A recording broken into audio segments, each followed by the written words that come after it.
Savez-vous que nos cellules ont un squelette? Si, je vous assure, c'est mon microscope qui me l'a dit. Bon, puisque vous n'êtes pas convaincus, reprenons depuis le début. Mon microscope et moi travaillons sur les cellules, l'unité de base de la vie. Des milliards de cellules composent notre corps. Elles sont de différents types. Cellules de la peau, de l'intestin, des voies respiratoires. Mais elles ont surtout une fonction bien précise. Pour assurer cette fonction, et puisque l'union fait la force, les cellules sont connectées les unes aux autres, formant ainsi une équipe. Cette connexion est assurée par les jonctions cellulaires, un joint qui relie les cellules entre elles comme le ciment d'un mur de briques, formant les tissus et organes de notre corps. Et c'est là qu'intervient le squelette de la cellule. En effet, les jonctions cellulaires sont associées au cytosquelette. Ce cytosquelette apporte à la cellule un soutien indispensable, tel une charpente, lui permettant de bouger et de transporter des nutriments.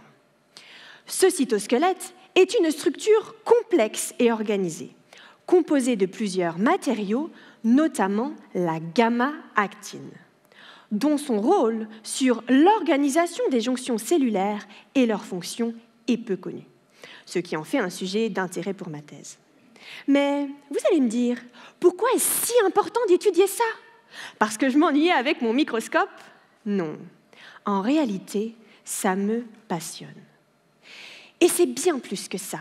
C'est la clé des énigmes médicales, puisqu'en comprenant ces infimes détails, on pourra alors percer les secrets des maladies et développer des traitements innovants.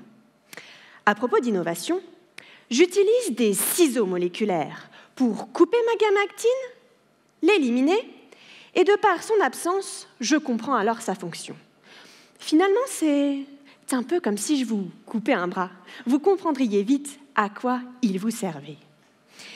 Eh bien, grâce à ce système, et en observant mes cellules au microscope, j'ai découvert que la gamma-actine est indispensable dans le maintien de la forme des cellules, leur taille et leur mobilité. Puisque la gamma-actine est souvent surexprimée dans de nombreux cancers, où la perte des jonctions cellulaires favorise la progression tumorale, moduler sa quantité pourrait alors être une cible intéressante pour restaurer les jonctions et stopper la progression du cancer. En résumé, je participe à l'écriture du chapitre sur la gamma-actine et j'y ajoute 2 nouvelles pages.